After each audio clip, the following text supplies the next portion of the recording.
Here we're going to explore a little more deeply into the rate constant itself. The first thing I'd like to do is let's isolate the rate constant in this equation. I want to study the units that come with this. You'll find out that the units of the rate constant vary with the order of the reaction. The rate on top is usually measured in moles per decimeter cubed per second. And on the bottom, you have concentrations raised to some total order of the reaction. Let's use a second order reaction to examine this. So again, just focusing on the units. The top would be moles per decimeter cubed per second. And the bottom would be some units of concentration, moles per decimeter cubed, and in this case, raised to the order 2, because it's second order. I'm going to expand what's on the bottom. So we now have moles per decimeter cubed per second on top, and moles squared decimeters to the minus 6 on the bottom. To tidy this up, I'm going to now subtract the exponents to get it in one line. So the top would now be moles to the minus 1, because the exponent on top is 1 minus the 2 on the bottom. Decimeters cubed to the minus 3 minus 6 gives me decimeters to the plus 3, and seconds to the minus 1. So we can see here that by changing the order of the reaction, we will affect the units of K. Let's dive more deeply into the Arrhenius equation, which is an expression we can use to calculate K. This is in our IB data booklet. So the first term A is called the Arrhenius constant, whose value reflects the fraction of colliding particles with a favorable geometry, and also the units of A are consistent with those of A. The activation energy we recognize here, and it's measured in joules.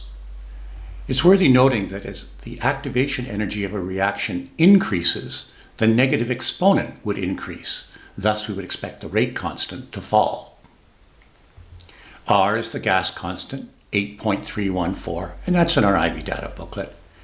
And finally, the temperature measured in Kelvin. We can see here that increases in temperature actually decrease the negative exponent, and as a result, that would increase the value of the rate constant. A second expression that you'll find in your IB data booklet, close to this one, is by taking the natural logarithm of the Arrhenius equation. You'll notice this equation resembles the form of a line, y equals mx plus b.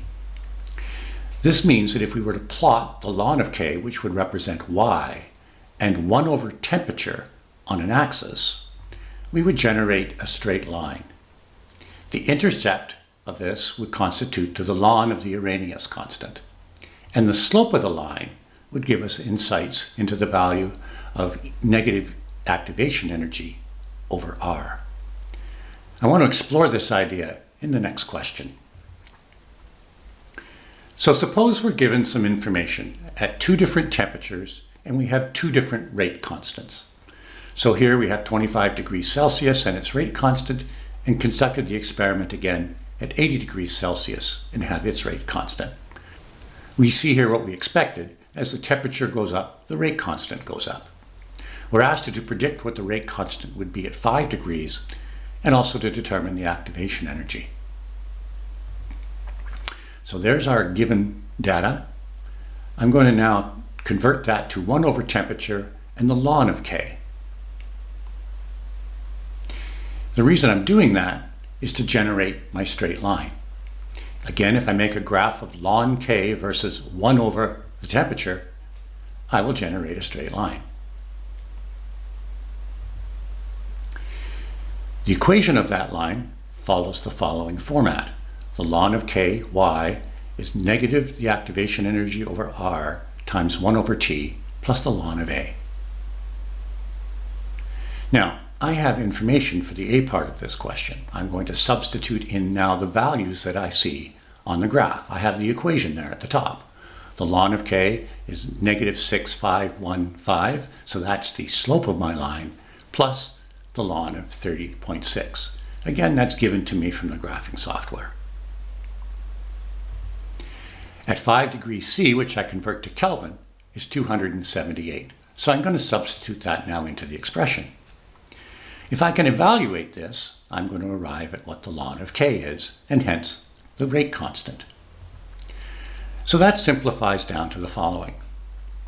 Now, I am going to show you briefly a quicker way to get to that using the graph that's provided to the left here.